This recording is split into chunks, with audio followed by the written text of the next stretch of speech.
श्री राम, जय श्री राम, जय श्री राम, जय श्री राम, जय श्री राम, जय श्री राम। बल, विवेक, विज्ञान निधाना है हनुमान। अपनी बुद्धि एवं बल से उन्होंने इस विकट परिस्थिति से भी सबको उबार लिया। अन्यथा मैं तो राजा सुमत को दिए हुए वरदान के कारण विवश थी।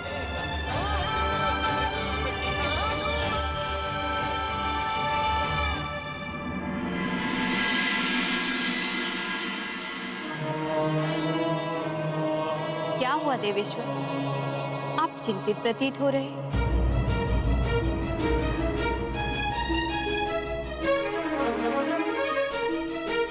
क्या अश्व पर पुनः कोई संकट आने वाला है स्वामी? हाँ देवी, धर्म कार्यों में अनेकों बाधाएं आती हैं।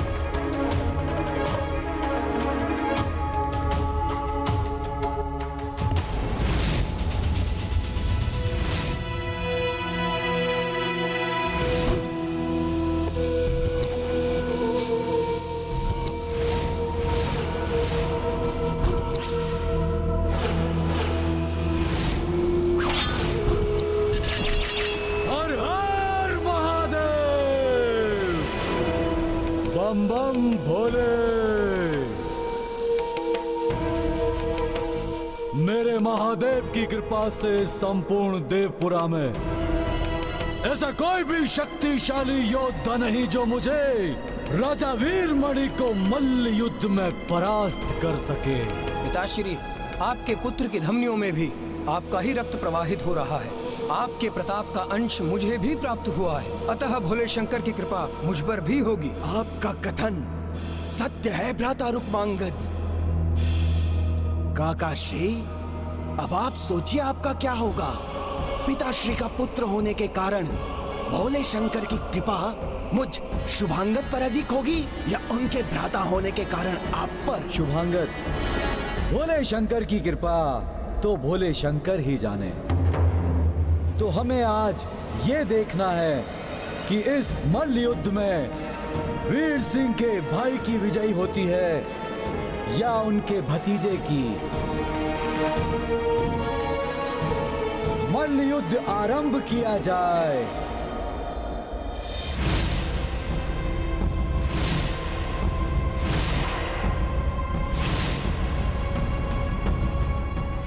हर हर महादेव।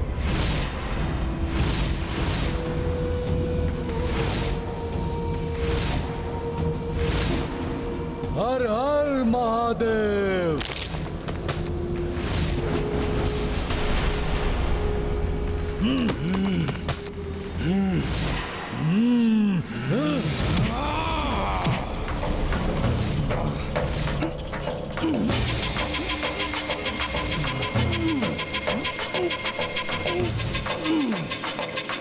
हर हर महादेव।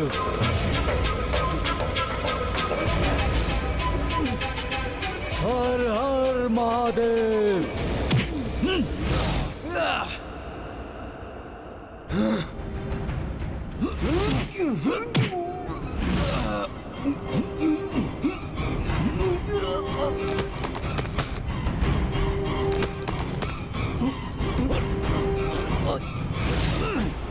हर हर महादेव। हर हर महादेव।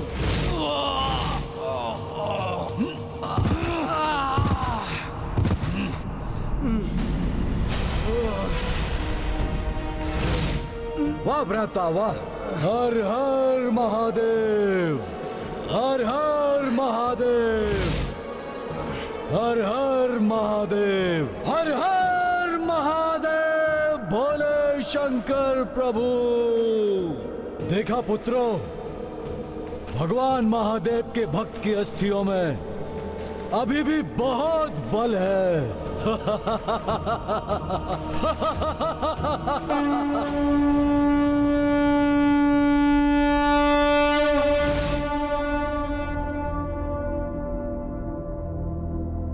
ये श्रृंगीनाद, ये नाद मात्र तो संकट के संकेत के रूप में बजाया जाता है। ऐसा कौन सा संकट है जो महादेव के महान भक्त के राज्य की ओर बढ़ने का दुस्साहस कर रहा है? कौन है वो? भ्राता, ये और कोई नहीं है, ये अयोध्या नरेश राम के अश्वमेध यज्ञ का अश्व एवं उनकी सेना होगी।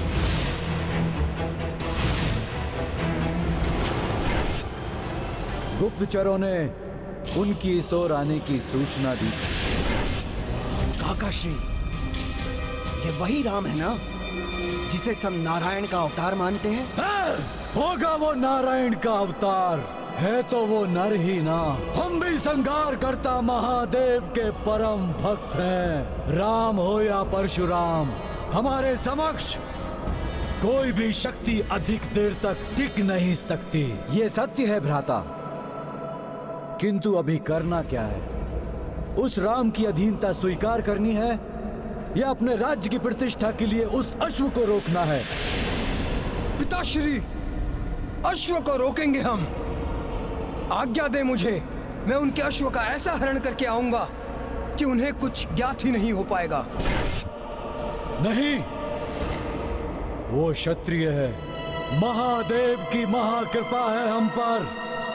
उस अश्व का हरण नहीं करेंगे, हम उनके नेत्रों के सामने से उस अश्व को यहाँ लेकर आएंगे और अपने बाहुबल से उस राम की सेना को पराजित करेंगे और उन सभी को यहाँ से वापस भेजेंगे हम। हर हर महादेव। ऐसा ही होगा पिताश्री, मैं अभी आता हूँ। रुक जाओ रुक्मांगद, मेरे महादेव से परामर्श तो कर लो, उनका आशीर्वाद तो ले लो। हर हर महादेव, हर हर महादेव। ये तो अच्छा हुआ कि राजा वीरमणि आपसे परामर्श लेना चाहते हैं। अब अवश्य ही आप उन्हें समझा देंगे कि जीव मात्र का कल्याण ही इसी में है कि वो प्रभु श्री राम का शरणागत बन जाए। श्री राम का नाम सुख एवं मोक्ष का परम साधन है। ओम नमः शिवाय, ओम नमः शिवाय, ओम नमः शिवाय, ओम नमः शिवाय, ओम नमः शिवाय। भोले बाबा के मंत्रों की ध्वनि प्रतीत हो रहा है देवपुरा के राजा वीरमणि भोले बाबा के भक्त हैं। हाँ हनुमान जी, महाराज वीरमणि शिव जी के महान भक्त हैं। शिव जी की विशेष कृपा है उन पर। वो जब भी शिव जी का आवाहन करते हैं, शिव जी स्वयं दर्शन देते हैं उन्हें। ओम नमः शिवाय।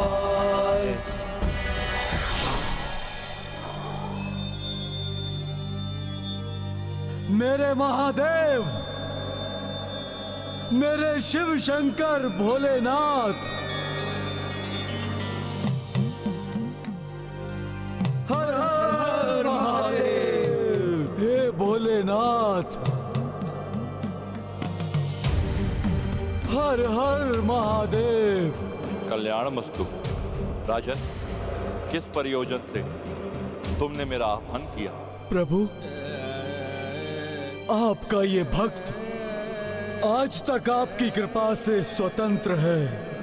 परतंत्रता क्षत्रियों के लिए मृत्यु दंड है। मैं सत्य कह रहा हूं ना प्रभु? तुम सत्य कह रहे हो राजन। परतंत्रता स्वाभिमान का आहन करती है और जो मनुष्य स्वाभिमानी नहीं है वो मृतक के समान है। तो प्रभु, मेरे राज्य की ओर अयोध्या के नरेश राम के अश्वमेध यज्ञ का अश्व बढ़ रहा है।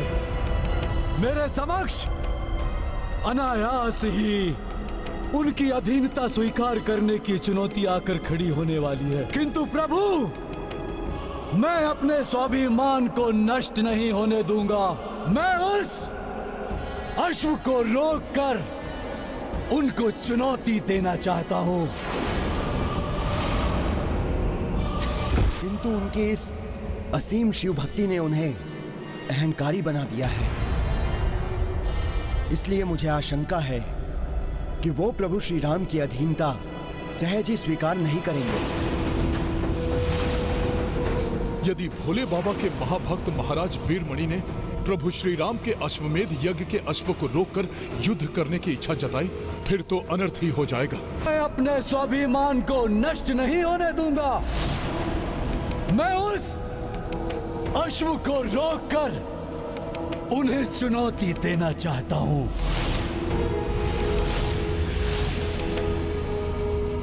यह सत्य है कि राजा का स्वाभिमान ही उसकी गरिमा है, परंतु श्री राम कोई साधारण राजा नहीं है। वो साक्षात नारायण के अवतार हैं। उनकी अधीनता का अर्थ उनका दासत्व स्वीकार करना नहीं है। अतः उचित यही होगा कि तुम सब परिवार जाकर श्री राम के अश्व एवं सेना का स्वागत करो। प्रभु, नारायण अवतार होकर भी है तो वो नर ही। तो क्या ये आपके महाभक्त को शोभा देगा कि वो किसी नर की अधीनता स्वीकार करे? नहीं प्रभु, नहीं। आपका यह भक्त और उसका शीश मात्र और केवल मात्र आपके समक्ष ही झुकेगा।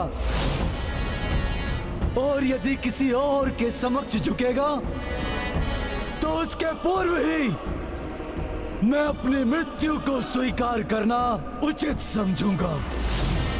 मुझे ज्ञात है प्रभु, राम आपके इष्ट हैं, किंतु मैं भी तो आपका परम भक्त हूँ प्रभु।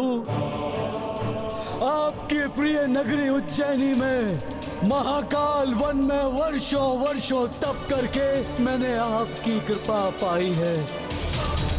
तो क्या आप अपने भक्त को कायर बनते हुए देख सकेंगे प्रभु? स्वाभिमान क्षत्रियों के शीश का मुकुट होता है और मस्तक का तिलक उस राजा का अभिमान होता है। तो क्या प्रभु आप अपने भक्त के स्वाभिमान की रक्षा नहीं करेंगे? वीरमणि, भक्त की प्रतिष्ठा से ही भगवान की प्रतिष्ठा है। प्रभु श्री राम मेरे इष्ट हैं और तुम मेरे भक्त हो। अब परिस्थितियां जो निर्मित हो रही हैं, उनके लिए मैं इतना ही कहूंगा, मेरा आशीर्वाद तुम्हारे साथ रहेगा। तो प्रभु मुझे वचन दीजिए कि यदि मेरा राम की सेना से युद्ध हुआ और उसमें मैं परास्त हुआ, तो मेरे आवाहन पर आप स्वयं और आपकी सेना युद्ध भूमि में आकर मेरे पक्ष में युद्ध करेंगे।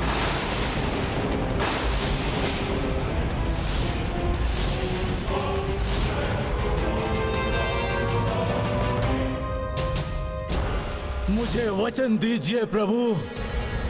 हे मेरे प्रभु, मुझे वचन दीजिए, मुझे वचन दीजिए। तथास्तु। हर हर महादेव।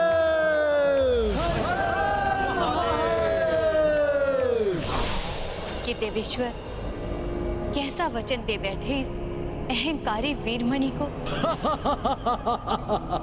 जाओ पुत्र जाओ, निश्चिंत होकर युद्ध भूमि पर जाओ और युद्ध करो, क्योंकि मेरे महादेव अब हमारे साथ हैं।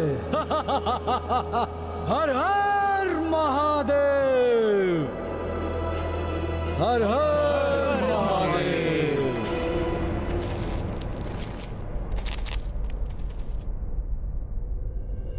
वो देखिए, वहां है देवपुरा का राजभवन।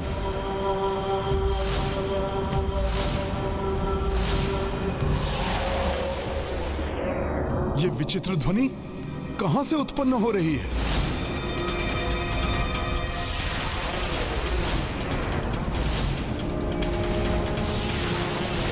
सावधान! तीरों की वर्षा कर रहा है कोई।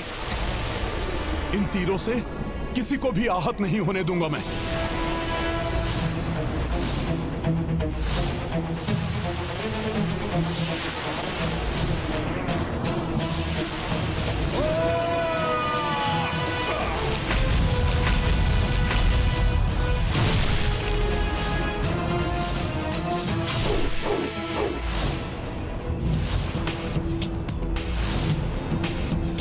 ये आपने अच्छा किया हनुमान जी। आपके ऐसा करने से कोई भी आहत नहीं हुआ। हमारा अश्व। अवश्य ही किसी ने हमारा अश्व से ध्यान भटकाने के लिए ये सब कुछ किया था।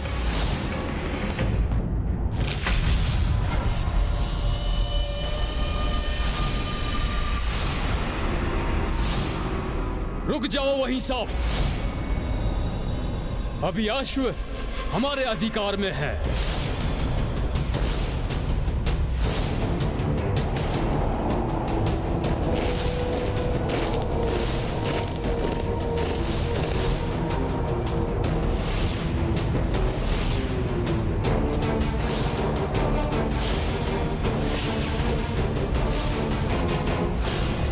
मुझे जिसकी आशंका थी वही हुआ। हमारा ध्यान भटकाकर हमारे अश्व को ले जाने वाले योद्धा ये हैं। ये छल और बल दोनों का प्रयोग कर सकते हैं। हमारे अश्व को हमारे सामने से ही ले गए वो। बहुत बड़ी भूल कर रहे हैं आप सब। मत करिए ऐसा। हमारा अश्व हमें लौटा दीजिए, अन्यथा हमें यह मानना पड़ेगा कि आप युद्ध चाहते हैं। युद्ध? हमसे युद्ध करेंगे?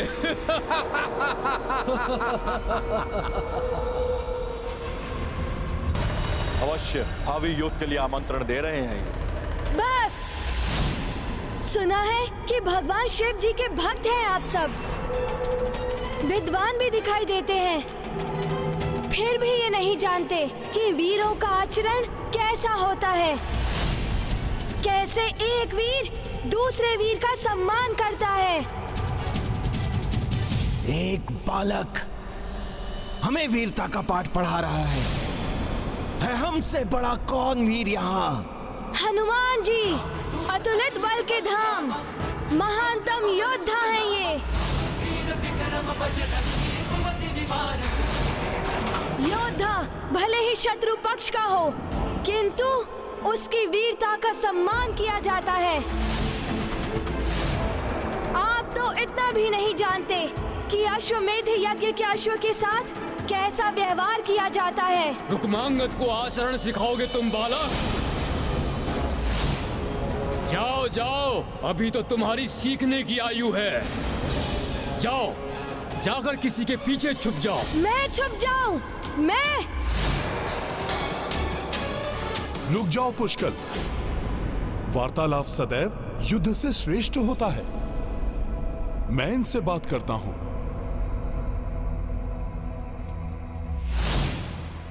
ऐसा मत करिए आप सब। क्या आपको ज्ञात नहीं है कि ये अश्व किसका है? ज्ञात है हमें, तुम्हारे प्रभु का। महादेव की सौगंध, तुम्हारे प्रभु हो, तुम हो या कोई और, हमें किसी से भय नहीं लगता। मेरे महादेव की कृपा से तुम्हारे प्रभु, उनकी सेना और अश्वमेध के अश्व को संभालने में हम पूर्णतया सक्षम है। मेरे प्रभु श्री राम का नाम लिया होता तो कल्याण हो जाता आपका। श्रद्धा और विश्वास से भर जाता आपका हृदय। आत्मा से परमात्मा से मिलन कराने का साधन है मेरे प्रभु श्री राम का नाम। किंतु अज्ञान का आवरण जिसके नेत्रों पर पड़ा होता है, वो स्वर्ण और पीतल में भेद नहीं कर पाता। बंद करो अपना ये प्रवचन। तुम्हारा वो प्रभु मेरे लिए किसी साधारण राजा से अधिक कुछ नहीं। सूर्य की किरणों को रोकने वाले मेघ पिघल जाते हैं राजन, अभी भी समय है। प्रभु श्री राम के काज में आप बाधक मत बनिए। आप सबकी भलाई इसी में है।